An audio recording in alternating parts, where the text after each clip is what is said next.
अनिकेत को ऑफिस का काफी काम था, इसलिए वो देर रात तक काम करता रहा और सुबह जब उसकी आंख खुली तो अनिकेत हड़बड़ाहट में उठता है और जल्दी से बाथरूम की ओर जाता है। फिर जल्दी से नहाकर वो बाहर आता है तो देखता है कि उसके कपड़े प्रेस किए हुए बिस्तर पर रखे हैं। वो जल्दी से तैयार होकर कमरे से बाहर आता है और टेबल पर रखी नाश्ते की प्लेट में से एक आलू का पराठा हाथ में पकड़कर वो ऑफिस के लिए निकलने लगता है। तभी उसकी सबसे छोटी और मोटी बहन रूपाली उसे टोकते हुए कहती है, क्या है भैया, ये इस एक पराठे से क्या आपका पेट भर जाएगा? अब भरेगा तो नहीं मोटू, लेकिन लेट हो रहा हूं ना, इसलिए बिल्कुल भी बैठकर खाने का समय नहीं है। मैं लंच ठीक से खा लूंगा। अच्छा, और लंच में क्या खाएंगे? बाहर का तो आप कुछ खाते नहीं और घर का लेकर नहीं जा रहे। अरे वो अब हकलाना बंद करो और चुपचाप यहाँ बैठकर आराम से नाश्ता कीजिए। अभी पूरा पौना घंटा बाकी है आपके ऑफिस टाइमिंग में। तब तक राजमा चावल भी बनकर तैयार हो जाएंगे। मैं आपके लिए लंच के लिए वो भी पैक कर दूंगी। अरे वाह, तो पहले बताना चाहिए था ना कि अभी समय, और ऊपर से तुम मेरे फेवरेट राजमा चावल बना रही हो। फिर तो मैं जरूर लंच लेकर जाऊंगा, भले ही मुझे देरी क्यों ना हो जाए। ओए मोटी, ऐसा कर 2 पराठे और ले आजा। ये हुई ना बात। अनिकेत आराम से बैठकर आलू के पराठे खाने लगता है। तभी उसकी 5 बहनें वहाँ खड़े होकर उसको देख रही होती हैं। उन्हें देखकर अनिकेत कहता है, अरे तुम 5 मुझे यूं घूर कर क्यों देख रही हो? तुम 5 का व्रत है क्या?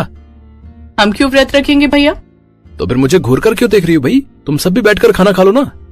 हम आपको इसलिए घूर रहे हैं क्योंकि आप अपना बिल्कुल भी ध्यान नहीं रखते। अगर हम आपको रोकते नहीं तो आप तो उस एक आलू के पराठे को खाकर ही सारा दिन निकाल देते। और आपको याद नहीं क्या भैया, माँ हमेशा क्या कहती थी कि कभी भी खाली पेट घर से नहीं जाना चाहिए। सच में मैं बड़ा किस्मत वाला हूँ जो मुझे तुम 5 ख्याल रखने वाली प्यारी बहनें मिली हैं। अब देखो ना, सुबह लेट उठने के बाद भी सब कुछ मुझे कराया मिल गया। यहाँ तक कि अलमारी से कपड़े तक भी नहीं निकालने पड़े। आप भी तो हमारा कितना ख्याल रखते हो भैया। हम 5 की खुशी के लिए दिन रात मेहनत करते हो, तो आपका ख्याल रखना तो हमारा फर्ज है। और माँ बाबा के जाने के बाद एक आप ही हो जिसने हमें माँ बाप दोनों का प्यार दिया है। ऐसे ही समय बीता। एक रोज अनिकेत अपने दोस्त के साथ लंच कर रहा था। फाइनली मेरी बहन की शादी तय हो गई यार। अब कुछ दिनों के बाद वो अपने ससुराल जाएगी और फिर घर का बड़ा एसी वाला कमरा मेरा। अबे साले, तुझे अपनी बहन की शादी की ज्यादा खुशी है या एसी वाला कमरा मिलने की? यार सच कहूँ तो कमरा मिलने की। नहीं, सच कहूँ तो दोनों की यार। मेरी बहन है मुझसे बड़ी, लेकिन हरकत बिल्कुल बच्चों की तरह करती है। वो मुझसे रोज लड़ती है यार। कई दिनों से उसके लिए लड़का ढूंढ रहे थे, लेकिन अब जाकर कोई अच्छा लड़का मिला है उसके लिए। इस बार उसका इस शादी से पहले का आखिरी रक्षाबंधन होगा, तो सोच रहा हूँ कि इस बार उसे क्या गिफ्ट दूं यार। अच्छा सा सजेस्ट करना यार। शादी में तो वो सब अपनी पसंद का लेगी, तो राखी पर उसे क्या दूं? अबे तो खुद मुझसे पूछ रहा है यार। तेरी तो एक बहन है तो तू इतना सोच रहा है, मेरी सोच 5 बहनें हैं। अब उन सबको क्या दूं, कुछ समझ में नहीं आ रहा यार। ऊपर से मैं अभी तक उनके लिए एक भी रिश्ता नहीं ढूंढ पाया यार। यार अनिकेत, अब एक बहन हो तो बताऊं, तेरी 5 बहनों के लिए मैं क्या ही बताऊं यार। अच्छा सुन, मेरी मान तो तू ना सबको शगुन के लिफाफे में 100 रुपए डाल के दे दे यार, सस्ते में निपट जाएगा। और रही बात शादी की, तो वो तो तेरे ऊपर बड़ी जिम्मेदारी है, जानता हूँ। लेकिन किसी भी तरह मुझे पायल के लिए लड़का ढूंढना ही होगा यार। आज नहीं तो कल उसकी शादी तो करवानी ही है ना। अरे ये क्या यार, तेरी बातों के चक्कर में तो सारा खाना ही ठंडा हो गया। खाना। अनिकेत की बहनें अब बड़ी होने लगी थी, इसलिए अब अनिकेत को उनकी शादी की चिंता सताने लगी और वो अब उनके लिए लड़का ही ढूंढता रहता। ऐसी एक रोज जब पायल एक लड़के से बात कर रही थी, तभी अनिकेत कमरे से बाहर आ जाता है और पायल को दरवाजे पर उस लड़के से बात करते हुए देख लेता है। जब वो लड़का वहाँ से जाता है तो अनिकेत, वाह, अरे वाह, क्या पसंद है तेरी है? तूने तो बड़ा हैंडसम लड़का पसंद किया अपने लिए। भैया जी आप क्या कह रहे हो? अरे शर्मा मत पगली, तू बता क्या नाम है उसका। अरे तेरे हाथ पीले हो जाए तो सबसे ज्यादा खुशी तो मुझे ही होगी ना। तभी वो लड़का वापस आकर कहता है, ठीक है मैडम, तो मैं ये रद्दी लेने कल आ जाऊंगा। हैं? रद्दी? पायल, तू अपने होने वाले पति से अब रद्दी उठवाएगी? अरे तेरे ससुराल वाले क्या कहेंगे यार? अरे भैया ये कबाड़ी वाला है। हैं? कबाड़ी वाला? चलो कोई नहीं, प्यार तो अंधा होता है ना। और वैसे भी आजकल रद्दी वाला भी अच्छा कमा लेता है। बताओ भाई कितना कमा लेते हो? क्या भाई साहब, कबाड़ी वाला मैं हूँ और कचरा आपके दिमाग में भरा हुआ है। ओह सॉरी, माफ करना भाई साहब।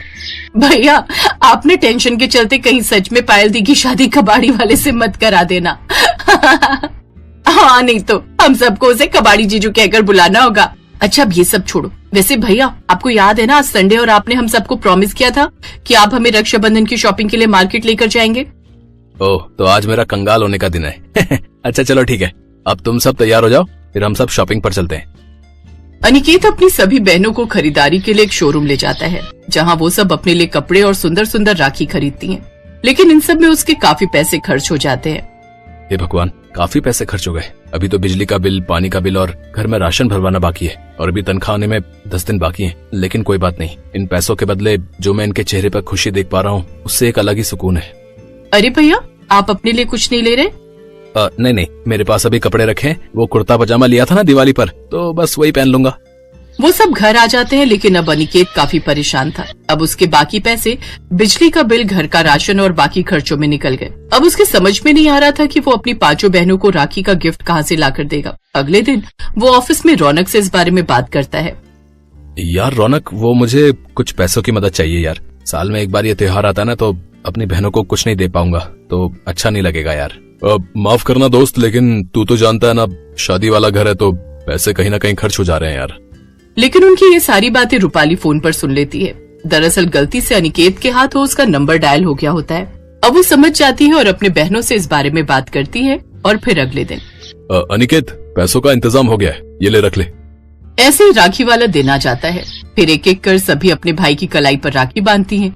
आप जैसा भाई भगवान हर बहन को दे, जो अपनी बहनों को माँ बाप जैसा प्यार दे। हाँ भैया, ऊपर वाला आपको सारी खुशियाँ दे। तुम पांचों ही तो मेरी खुशी हो, तुम सब भी हमेशा खुश रहो। कुछ दिन बाद अनिकेत तनख्वाह आने पर रौनक को पैसे लौटाता है, तो रौनक उससे कहता है, अरे ये पैसे मुझे नहीं चाहिए भाई, क्योंकि ये मेरे पैसे हैं ही नहीं। ये तो मुझे तुम्हारी 5 बहनों ने दिए थे, जो उन्होंने अपनी पॉकेट मनी से जोड़े थे, ताकि तुम उनके लिए बिना परेशानी के तोहफे ले सको। और यार, उन सब ने तो मुझे तुम्हें कुछ भी बताने से मना भी किया था। ये सुनकर अनिकेत की आंखों में आंसू आ गए और घर आकर उसने अपनी 5 बहनों को गले से लगा लिया।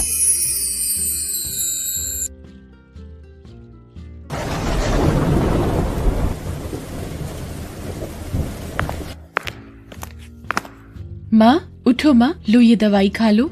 हाँ हाँ बेटा, जरा मदद कर दे बेटा, अब तो शरीर उठने को राजी नहीं है। सीनू अपनी माँ सविता को सहारा देकर बिस्तर पर बिठाती है। सीनू बहुत ही समझदार और एक जिम्मेदार लड़की थी। कई साल पहले एक सड़क हादसे में सीनू ने अपने पिता को खो दिया था। इस हादसे के बाद से ही सीनू की माँ सविता बहुत बीमार रहने लगी। धीरे धीरे तबीयत बिगड़ती गई और वो बिस्तर पर आ गई। अब सीनू को ही सब कुछ संभालना था। उसने शहर के मेन मार्केट में सब्जी बेचना शुरू कर दिया। छोटी सी उम्र में वो घर का खर्चा चला रही थी, लेकिन किसी अच्छे डॉक्टर से अपनी माँ का इलाज करवा पाना उसके बस से बाहर था। दवाई खाने के बाद सविता सीनू के सिर पर हाथ रखती है और कहती है, तूने कुछ खाया बेटा? हाँ माँ, खा लिया। तुम मेरी चिंता मत करो, बस आराम करो और सबसे जरूरी बात, खुश रहा करो। मैं बाजार जा रही हूँ, कोई भी परेशानी हो तो पड़ोस से बिमला मौसी को बुला लेना, ठीक है? सविता सीनू को एकटक देख रही थी और अचानक रोने लगी। सीनू ने उसके आंसू पोंछे और उससे पूछा, क्या हुआ माँ, क्या सोचने लगी तुम? मुझे माफ कर दे बेटा, इतनी सी उम्र में तुझे कितनी मेहनत करनी पड़ रही है और मैं सारा दिन बस बिस्तर पर ही पड़ी रहती हूँ। काश तेरा कोई भाई होता तो आज हमारी ये हालत ना होती। ये कैसी बातें कर रही हो माँ? तुम बीमार हो इसलिए कुछ नहीं कर पा रही हो, और मेरा भाई होता तो वो भी यही करता जो मैं कर रही हूँ। जो है सब अच्छा है, अब तुम आराम करो, मैं चलती हूँ और ज्यादा सोचना मत। इतना कहकर सीनू सब्जियों का ठेला लेकर बाजार की तरफ चली गई। उसने भले ही अपनी माँ को दिलासा दे दिया था, लेकिन सच तो ये था कि उसे भी किसी सहारे की जरूरत थी। एक भाई की कमी उसे भी महसूस होती थी, लेकिन हालात से समझौता करना सीनू को आता था। वो सब कुछ भूलकर सब्जी बेचने लगी। तभी वहाँ एक बाइक आकर रुकी। बाइक पर करीब 22-23 साल का लड़का था, जो बाइक रोककर किसी से फोन पर बात करने लगा। अरे कैसी बातें कर रहे हो? ऐसा बिल्कुल नहीं होना चाहिए। वो सारा सामान गरीब बच्चों के लिए है, उन तक ही पहुंचना चाहिए। तुम रुको, मैं आता हूँ जल्दी, फिर देखता हूँ। वो लड़का आदित्य था, जो एक सॉफ्टवेयर कंपनी में काम करता था, साथ ही एक समाज सेवी संस्था से भी जुड़ा था। सीनू ने उसे देखा तो उससे बोली, भैया, ओ भैया, कुछ सब्जी भाजी ले जाओ घर के लिए, सबकी सब एकदम ताजी हैं। नहीं गुड़िया, अभी घर नहीं जा रहा हूँ, कहीं और जाना है, फिर कभी ले जाऊंगा। आदित्य की बात सुनकर सीनू का चेहरा उतर जाता है। आदित्य जैसे ही जाने के लिए अपनी बाइक स्टार्ट करता है तो वो स्टार्ट नहीं होती। वो कई बार कोशिश करता है, लेकिन सब बेकार। उसे देर हो रही थी। अब वो परेशान होने लगा। ये देखकर सीनू ने उससे कहा, भैया जी, आपने मुझसे सब्जी नहीं खरीदी ना, तो देखो आपकी फटफटिया भी बुरा मान गई। लेकिन आप चिंता मत करो, आप 2 मिनट रुको, मैं किसी को जानती हूँ जो आपकी मदद कर सकता है। सीनू आदित्य को अपनी सब्जियों के पास छोड़कर चली गई। कुछ ही मिनटों में वो अपने साथ एक मैकेनिक को ले आई जिसकी दुकान पास में ही थी। उसने आदित्य से कहा, लो भैया, ये हैं गाड़ियों के डॉक्टर, ये सब ठीक कर देंगे। आदित्य सीनू की बात पर मुस्कुरा देता है। मैकेनिक अपने काम पर लग जाता है। आदित्य सीनू से कहता है, गुड़िया, तुम्हारा बहुत बहुत शुक्रिया। तुम मदद ना करती तो पता नहीं कितनी देर लग जाती। वैसे नाम क्या है तुम्हारा, और तुम्हारे पापा का है? मेरा नाम सीनू है और मेरे बाबा वो तो भगवान जी के पास चले गए कई साल पहले। ओह, और तुम्हारी माँ? और कौन है तुम्हारे घर में? बस माँ और मैं। माँ भी बहुत बीमार है, वो तो बिस्तर से उठ भी नहीं सकती। अरे, तो तुम रोज यहाँ अकेले ही सब्जी बेचती हो? तुम्हारी मदद के लिए कोई नहीं है? नहीं भैया जी, कोई नहीं है मेरी मदद करने को। आप ही कर दो मेरी मदद, कुछ सब्जियां खरीद लो। 4 घंटे हो गए यहाँ खड़े खड़े। आज तो बोनी भी मुश्किल लग रही है। रक्षाबंधन आने वाला है, सोचा था सब्जी बेचकर जो पैसे मिलेंगे उनसे खूब सारी राखियां ले आऊंगी, तो उन्हें बेचकर और अच्छी कमाई हो जाएगी। और फिर मैं... फिर क्या? बताओ गुड़िया, क्या करना चाहती हो पैसों से? भैया, मैं अपनी माँ को पहले जैसे चलते फिरते देखना चाहती हूँ। मैंने सोचा था कि अगर थोड़ी कमाई हो जाएगी तो उन्हें अच्छे डॉक्टर के पास लेकर जाऊंगी। इतना कहते ही सीनू रोने लगती है। इतनी कम उम्र में सीनू में इतनी समझदारी देखकर आदित्य दंग रह जाता है। वो मन ही मन सीनू की मदद करने का फैसला कर लेता है। वो सीनू की सब्जियों को अलट पलट कर देखता है और उससे कहता है, अरे मैं तो भूल ही गया था, मैं एक समाज सेवी संस्था से जुड़ा हूँ। वहाँ कल गरीब बच्चों को खाना खिलाने वाले। तुम रुको जरा 1 मिनट। आदित्य तुरंत किसी को फोन लगाता है और कुछ देर बात करने के बाद सीनू से कहता है, चलो भाई गुड़िया, हो गया तुम्हारा काम। तुम फटाफट पैसे जोड़ो और मुझे बताओ, ठीक है? अभी थोड़ी देर में एक लड़का आएगा और तुम्हारी सारी सब्जियां लेकर जाएगा, ठीक है? अरे वाह भैया, आपका बहुत बहुत शुक्रिया। आपने तो मेरी बहुत बड़ी मदद कर दी। अरे नहीं गुड़िया, सब्जी तो कहीं ना कहीं से खरीदनी ही थी, तो तुमसे ले ली। वैसे अब खुश तो हो ना तुम? बहुत खुश हूँ भैया। अब आप देखना, एक से एक राखी खरीद कर लाऊंगी और उन्हें बेचकर खूब पैसे कमाऊंगी। फिर सब अच्छा हो जाएगा। खुश रहो, खुश रहो। अच्छा ये लो पैसे। लेकिन ये तो मेरी सब्जी के दाम से ज्यादा पैसे हैं भैया। भैया कह रही हो तो मैं भी छोटी बहन समझ के दे रहा हूँ, रख लो। और हाँ, ये लो मेरा फोन नंबर, कोई भी मदद चाहिए हो तो फोन करना, ठीक है? मैकेनिक ने आदित्य की बाइक ठीक कर दी थी। आदित्य सीनू के सिर पर हाथ रखता है और फिर अपनी बाइक लेकर चला जाता है। सीनू काफी देर तक आदित्य के बारे में ही सोचती रही। शाम के वक्त आदित्य की संस्था से एक लड़का आकर सीनू से सारी सब्जी ले जाता है। सीनू बहुत खुश थी। वो सारे पैसों से जाकर नए नए डिजाइन की राखियां खरीद लेती है और उन्हें अपने ठेले में सजाकर रक्षाबंधन से एक दिन पहले बाजार आ जाती है और जोर से चिल्लाती है, राखी ले लो राखी, गुड्डे वाली, फूल वाली, गोटे वाली राखी, सुंदर सुंदर राखी ले लो। सीनू कई घंटों तक ऐसे ही आवाज लगाती रहती है, पर कोई भी उससे राखी नहीं खरीद रहा था। दरअसल कुछ ही दूर राखियों की एक बड़ी सी दुकान थी जहां सीनू से ज्यादा वैरायटी की राखियां थी, इसीलिए सभी लोग उसी दुकान से राखियां खरीद रहे थे। ये देखकर सीनू फिर से उदास हो गई थी। शाम हो गई पर उसकी एक भी राखी नहीं बिकी। वो अपनी राखियों के साथ घर पहुंची तो उसे उदास देखकर सविता ने पूछा, क्या हुआ सीनू? जाते हुए तो बड़ी खुश थी तू। क्या बताऊं माँ, पूरा दिन धूप में चिल्लाती रही पर किसी ने एक भी राखी नहीं खरीदी मुझसे। सब लोग उस रामलाल की दुकान पर ही जा रहे थे। कल रक्षाबंधन है, अगर कल भी मेरी राखियां नहीं बिकी तो क्या होगा माँ? हिम्मत मत हार बेटी, भगवान किसी को तो भेजेंगे। सीनू ने अपने सारे पैसे राखी खरीदने में लगा दिए थे।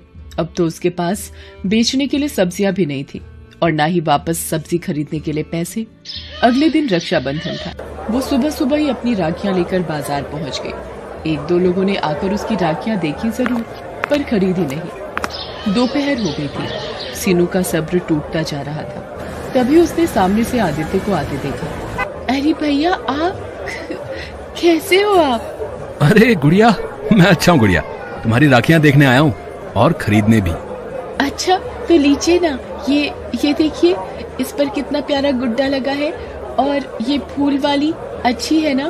सीनू खुश दिखने की कोशिश तो कर रही थी, पर आदित्य उसका चेहरा देखकर सब समझ गया था।